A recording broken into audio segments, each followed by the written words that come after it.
Ang hindi marunong lumingon sa pinanggalingan ay may stiff neck. Joke! Okay.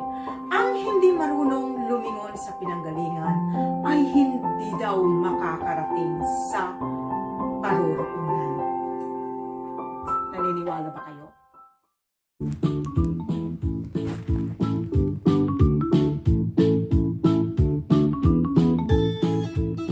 So ngayong umaga po ay ang magluluto po ako ng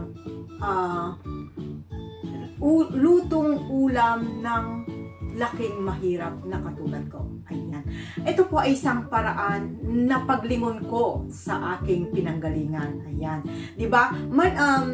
Sa ayaw mo man sa gusto, sigurado ako na mayroon kang kakilala noong maliliit pa tayo, 'di ba? Nung nasa probinsya pa tayo. Pumunta lang sa Maynila hindi na daw marunong magsultip ng bisikol. Oh, 'di ba?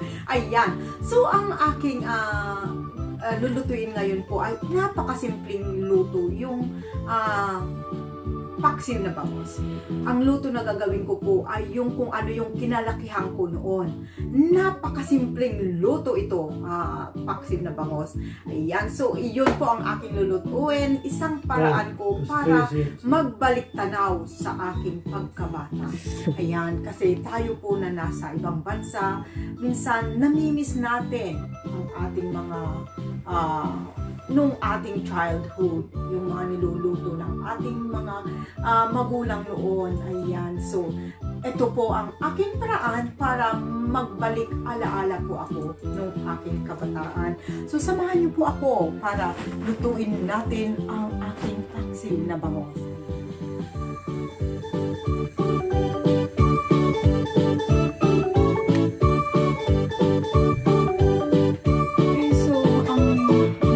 Natin guys, itong bangus na nabili ko ay hindi pa natanggal ang kanyang hasang, so I have to remove the hasang.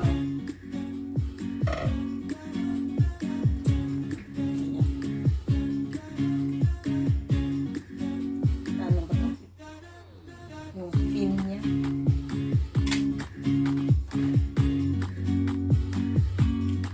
Pero guys, yung pagkapaksiw ang lulutuin mo, hindi na natin tinatanggal ang kaliskis pagpaksiw. Pero pagka sinigang, tinatanggal ang kaliskis.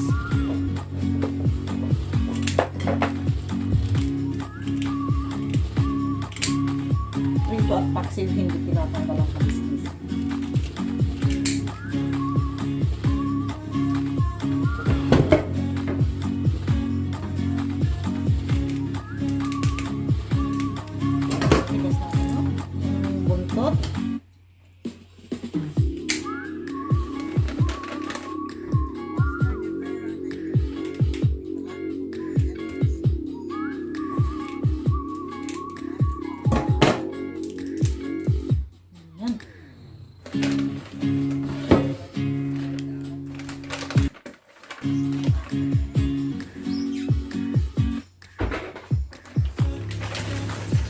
Bago itapon ang plastic sa basurahan ay hugasan para hindi mamaho ang ating basurahan. Ayan. Then we have to wash. Matagal na ako hindi nakakakain ng pansit. Dapat pansit. Ano ba ito? Ng paksiw na bangus. Dapat, ang gagawin ko dito is i-relleno ko sana nung New Year, kaso naalala ko tagal ko na palang hindi nakakakain ng paksiw. Ipapaksi ko para pangwala ng umay sa mga pagkain. Ayan, yung mga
para sa 5 member ng family ko, diba?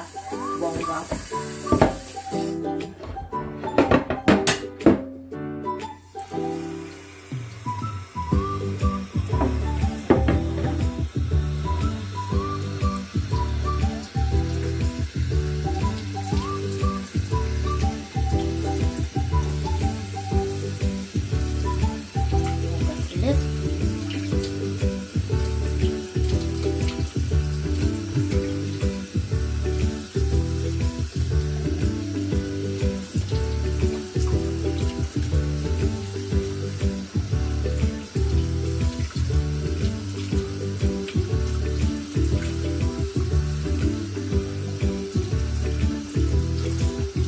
Dito sa balsang ito, ayaw nilang nakakita ng ulo ng isda.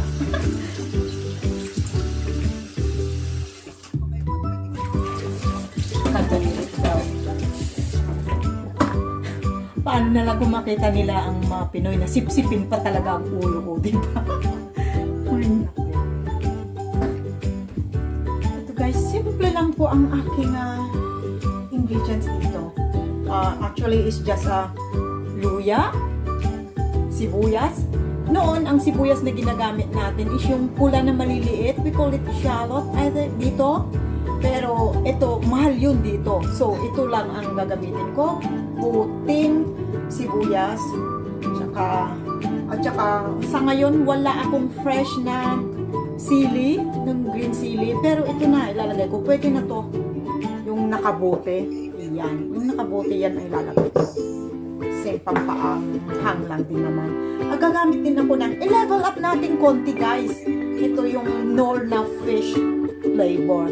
Dati nung bata ako, syempre nung bata pa ako, nung nagluluto ng inang ko, wala siyang ganito dahil wala pa ito, hindi pa na-invento yata noon. So, ang mayroon lang ata noon is vegin.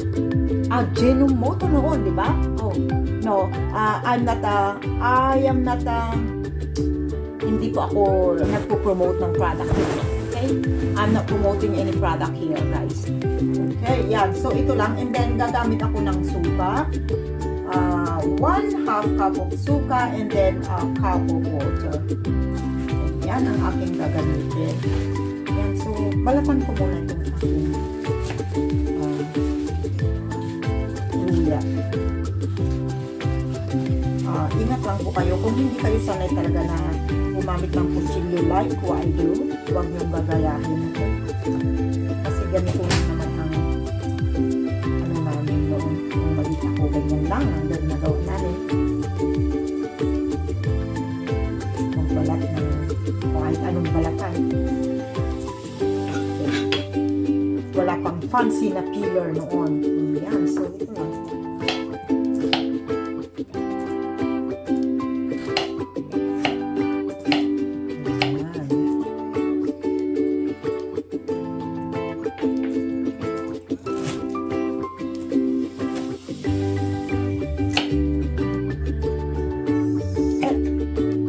Okay, so ilalagay ko na kaagad dito sa aking lutuan.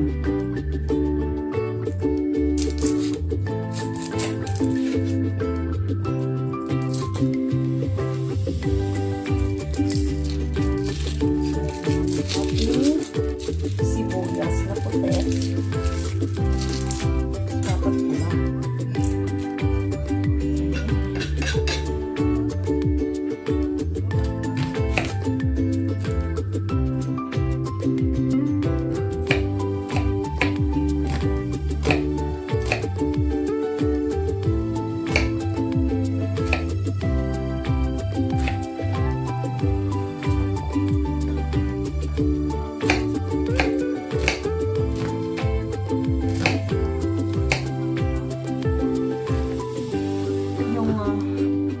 Water, ilagay ko dito para tunawin ko muna itong tunawin ko lang itong fish cubes ko.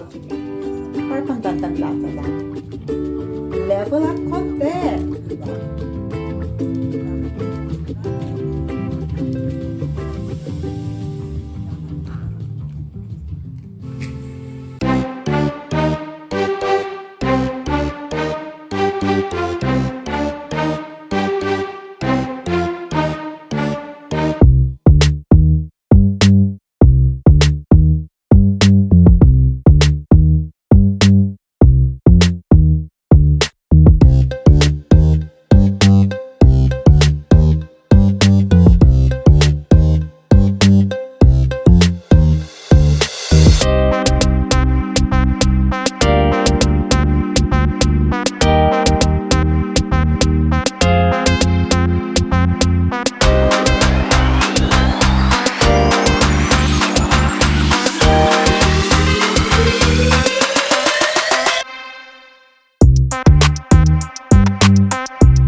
20 minutes. So, tingnan na natin kung oh, wow.